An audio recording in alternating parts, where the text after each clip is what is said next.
You fucking legends. What is up? Welcome to episode 3 of Soul Speaks with SPAC. I'm grateful to be here right now, to be able to share my heart, my energy with you, to share this fresh coffee that I got here.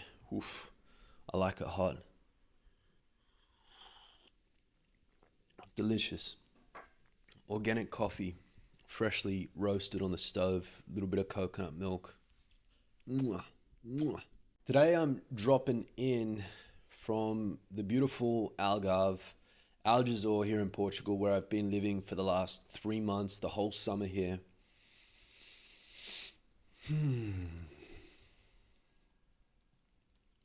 It's been a fucking journey. It's been a ride. And I'm honestly so grateful for the time that I've been able to spend here. But I'm getting fucking restless. I'm ready to make a move. I'm ready to make the next move. And that next move is going to come in just over a week from now. I'm going to be headed to Madeira, which is a beautiful island that's still a part of Portugal. But it feels right. Feels like that's the next step in this journey, this venture.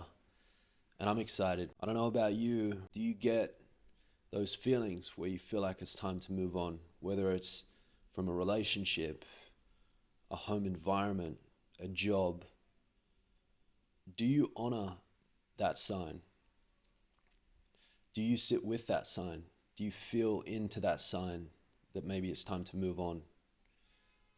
I feel like that's a good sign from my gut, my intuition, my soul, my heart, my center, my core, whatever the fuck you want to describe it as. It's this physical bodily sensation. It's like it's time to move on.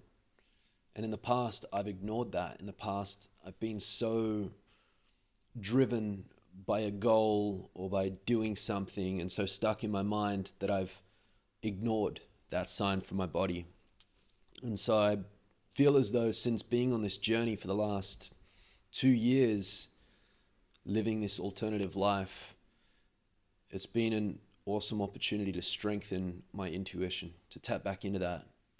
And don't get me wrong, there are still many times where I'm very stuck up here, very driven in my mind, to the point where I ignore the signs from my body, to the point where I become the overachiever. I burn out. But this is a good reminder to you, if you feel like there's something in your life right now that is crying out for your attention. Can you welcome that up? Can you be with that? Can you see what else is there? Rather than ignoring it, rather than resisting it, rather than suppressing it. And it's fucking hard. I feel like this month for me, August, has been super challenging. It's kind of funny to think that I'm living the life that I once dreamed of, to run my online business, to be able to work from anywhere in the world, to have this beautiful European summer in a beautiful environment. All of these things I once dreamed of, I've got now. But there's still this sense of what's next, or that I should be somewhere other than where I am.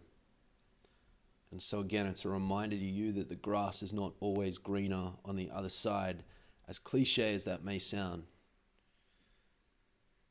And so the way that I've been being with these feelings, these thoughts,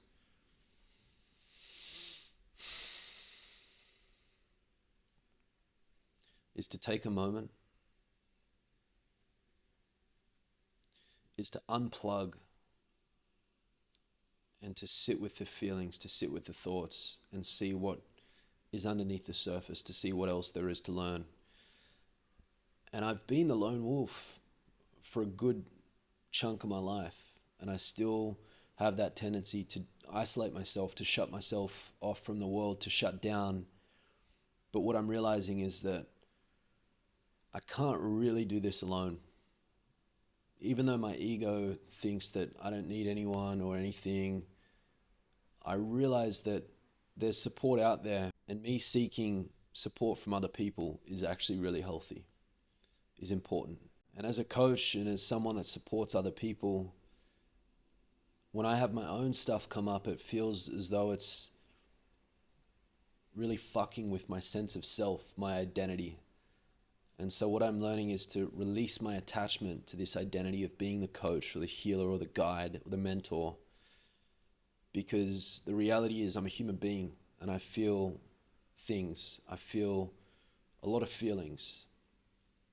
And I'm realizing that it's important for me to feel those feelings and give myself the space to feel it, to learn from it, to grow from it, but also to have community, have people in my life that I can turn to and lean on for support. And so that's a phase that I'm going through right now, is connecting with people that I can lean on for support, that I can open up to and be vulnerable with. I encourage you, if you feel like you need to do it all alone or that you are alone, I encourage you to really consider why do you feel like you've got to do it all alone? Why do you feel like you need to be the lone wolf? Is it to prove something? What is it? There's no right or wrong, good or bad label that needs to be attached to it. It's just an opportunity to drop in and become aware of what is actually driving your life right now. So that's what I'm going to be doing. I'm going to be seeking support. Again, if there's something in your life right now that is crying out for your attention, if there's a sign from your intuition, from your heart, from something within that is saying it's time to move on, or it's time to really consider if this is something that you want to do longer term, be with that. Be curious about that. And act on that. And so this is one of the reasons why I'm going to be going to a new location over the next week. Perhaps I'll be there for a couple of months. And lately I've been feeling called. I've been feeling like I'm missing home quite a lot. My home country of Australia. I have a beautiful family there. And for some reason, I never thought that I would miss home. But right now I do. It feels a little bit isolating out here. So again, the grass is not always greener on the other side. What you see out there online, on social media, is the highlight reel of someone's life, and it's not really a true depiction of what's going on behind the scenes. So I want to encourage you to not get too lost in comparing your life to someone else's life through the lens of social media, because ultimately your life is your life, and you get to actually create whatever the fuck you want. And that level of power and sovereignty can be scary. It can be overwhelming. It can be confusing. But it's also fucking exciting when you really tune into that and you really tap into that power. But ultimately, when it comes back to you not doing what you want to do, there is something that is on your heart right now, whether it is starting a business, whether it is starting a podcast, whether it is traveling the world, whether it is attracting a new partner into your life, finding a new group of friends, moving somewhere new. There's something that you want to do right now. Your heart wants to do that, but your mind is coming up with all of the reasons why you can't do that. I don't have enough money. I don't have enough time. I don't have enough confidence. And these stories are little band-aids. They're little cover-ups for a deeper rooted issue, something deeper. So I invite you, first of all, to go deeper, to dive deeper underneath these stories, because these stories are just stories. None of them are actually true. What is it actually? You might think you're afraid of being seen. You're afraid of stepping into a new identity, because with that comes your family, comes your friends, comes your old acquaintances judging you. Who does this person think they are? But remember, all of that is simply in your mind. You don't know truthfully that they're thinking that. They could be supporting you. They could be in your corner. You're not going to really know unless they truly tell you. But you're the only person holding yourself back right now. Why is that? Are you actually afraid of being judged for stepping into something new? Or are you just more attached to who you've been? Are you attached to those stories and those patterns from your past? Because with that comes a level of comfort, a level of familiarity. You're used to it. And so stepping into something new is It's not the end of the world if you don't, because there's comfort within where you are right now, even though it's not where you actually want to be. So whatever it is right now that you want to step into, what is beneath the surface, underneath all of the bullshit stories? What is actually holding you back?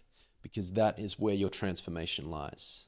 And sometimes it's not even that important to dig so deep. Sometimes it's just setting a clear intention and stepping in. If you want to start a podcast, record the first episode, record the second episode, record the third episode. If you want to build a business, get clear on who you want to serve, how you want to serve, what you want to serve, why you want to serve, and then start fucking going out there and supporting people with what you want to support them with. Start helping and supporting people however you want to help and support them, and do it for free. Get their testimonials, get their feedback, use that as success stories, and then use that as success stories, because social proof is by far your greatest currency in business. People vouching for you as a coach, people vouching for your business is the most powerful form of marketing you have. Far more powerful than any reel or TikTok or podcast. So start helping people completely free. Start sharing your heart. Start giving without needing to receive, because the more that you give, the more that you're able to let go of and share with the world, the more you open yourself up to receiving the abundance that exists right now. So you've just got to take that first fucking step. You got to stop holding yourself back with these limiting bullshit stories, because they're not even true. They don't serve you. They don't serve who you were here to become. They don't serve your future clients. If you feel like you're not qualified enough yet, then again, I challenge you to dive deeper beyond that, because the truth is there are millions of people out there right now that are in a position that you were once in. You've gone through that experience. You've learned, you've taken the lessons and the blessings, you've evolved, you've elevated. But because you think that you still need to be somewhere further ahead, somewhere other than where you are, you're not even going to offer your help. You're not even going to share your heart with them and lift them up with you. Why? Because you're too afraid of being seen. You're too afraid of what people will think. You're too afraid of being an imposter, not knowing enough. All of it is bullshit, my friend. So it's time to step beyond that. It's time to truly dive the fuck in to what you want to do. You don't need anything or anyone. You don't need more confidence. You don't need more money. You don't need more time. You just need to take the step. Because I guarantee when you take that first step, the next step will be revealed to you. And the next step will be revealed to you. You'll build confidence. You'll build trust. You'll build certainty within yourself when you step into the fear of the unknown. But you have to take that first freaking step. This is where your power lies, my friend, and this is what it means to play the inside out game. Everything is a reflection. You need to start operating from within. No one out there is judging you. You are judging yourself. The more that you judge yourself, the more that you judge others. It's all a reflection. It's all an inside out game. But I invite you to really get curious about what's holding you back right now. Why is it holding you back? And why will you not step in and do that thing that is on your heart? With all of that being said, remember, it's not about knowing more. It's not about having more. It's about releasing what is holding you back and stepping into what it is that you want to do. Because this is where you heal. This is where you grow. This is where you get to meet the depths of your being. And this is why I love the idea of a self-led education venture. By you doing the thing that scares you and excites you, you're going on your own self-led journey. You're putting down the personal development books. You're putting down the podcasts. You're putting down all of the noise out there. And you're actually stepping in to what you want to do. That's where you tap in to your true authenticity, your true unique path. It's all within already. It's literally all within you right now. And the only thing that is holding you back is all of the external noise and all of the ideas about what you need in order to take the first step. It's all noise. So step in. This is a wrap for episode 3. We did have a little interruption halfway through, but I trust this has been super helpful for you. And if it has, remember to follow the podcast, share it with a friend, leave a rating, leave a comment. And if you have any questions, please drop them in the comments. drop them on my Instagram. I am here to support. I'm here to answer any questions that you have. And I look forward to seeing you in the next one, my friends. Venture beyond limitation. Let's go.